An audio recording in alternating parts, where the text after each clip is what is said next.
Hey everyone, I am makeup artist Farhini. তো চলো তোমাদের সাথে আমার ব্রাইডাল বুকিংয়ের একটি ছোট্ট মিনি ব্লগ শেয়ার করি। তো সকালে উঠে দেখলাম প্রচুর বৃষ্টি হচ্ছে। দেন আমি একটু হালকা পাতলা রেডি হয়ে নিলাম। দেন বৃষ্টি থামাতে আমরা বেরিয়ে পড়লাম ব্রাইডের লোকেশানে। এই যে যেতে যেতে আমার হাজব্যান্ডকে একটু দেখিয়ে দিলাম, আর পিছনে ওই যে আমার অ্যাসিস্ট্যান্ট, আমার ছোট্ট বোন। দেন আমার হাজব্যান্ড আমাদেরকে ড্রপ করে ওর কাজে চলে গেল, আর আমরাও সময় মতো পৌঁছে গেলাম ব্রাইডের লোকেশানে। তারপর আমাদের হালকা পাতলা একটু নাস্তা দিয়েছিল, কিন্তু আমরা খাইনি, সকাল সকাল যেহেতু গেছিলাম। তারপর এই যে আমার মেকআপের জিনিসগুলো গুছিয়ে নিলাম। তারপর আমার ব্রাইড একদম সময় মতো বসে গেছিলো। তারপর আমি ওর স্কিন প্রিপারেশন শুরু করে দিলাম। তোমাদের সাথে আগেই বলে রাখি, ওর ফেসে প্রচুর ফেসিয়াল হেয়ার ছিল, প্লাস ও আইব্রো করেনি, আপার লিপসও করেনি। তো আমি ওকে বলেছিলাম যে তুমি আইব্রোটা বা আপার লিপসটা করো না, তো তোমার মেকআপ ভালোভাবে বসবে না। বাট ও স্ট্রিক্টলি আমাকে বারণ করে দিয়েছিল যে না, আমি আইব্রো আপার লিপস কিছুই করতে চাই না।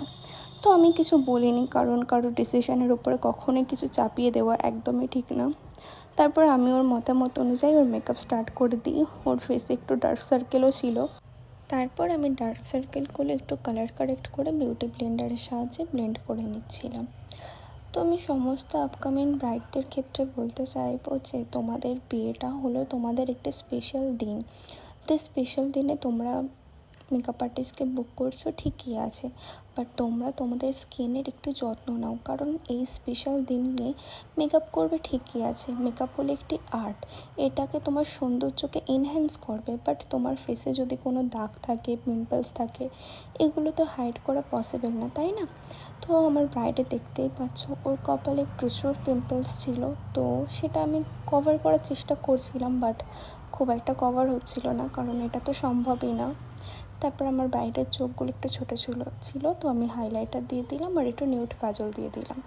দেন আমি পুরো মেকআপটা ফিক্স করে নিলাম ফিক্সার দিয়ে। দেন ওরা আমি লিপস্টিকটা ড্র করে নিচ্ছিলাম। তো দেখো, এই মুহূর্তে আমার ব্রাইডকে পুরো ডলের মতো লাগছিল, খুব সুন্দর লাগছিল। ওর ফেসটা পুরো যেন মনে হচ্ছিল একটা ডল বসে আছে।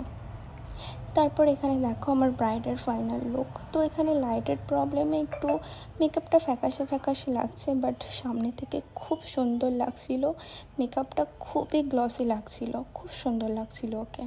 দেন পাশেই আমার মামা বাড়ি ছিল, ওখান থেকে একটু হালকা নাস্তা করে নিয়েছিলাম। তারপরে বেরিয়ে পড়লাম বাড়ির উদ্দেশ্যে। এই যে দূরে দেখতে পাচ্ছ, ওই দূরে ওটা হচ্ছে আমার অ্যাসিস্ট্যান্ট, আমার বোন। ও কোনো মতেই রাস্তা পার হতে পারছিল না। তারপর আমরা এই অটোয় উঠে গেলাম বাড়ির উদ্দেশ্যে। আজকের মিনি ব্লগটা এই পর্যন্ত, দেখা হবে নেক্সট ভিডিওতে। তোমার ভিডিওটা কেমন লাগলো সবাই কমেন্টে জানাবে। টাটা।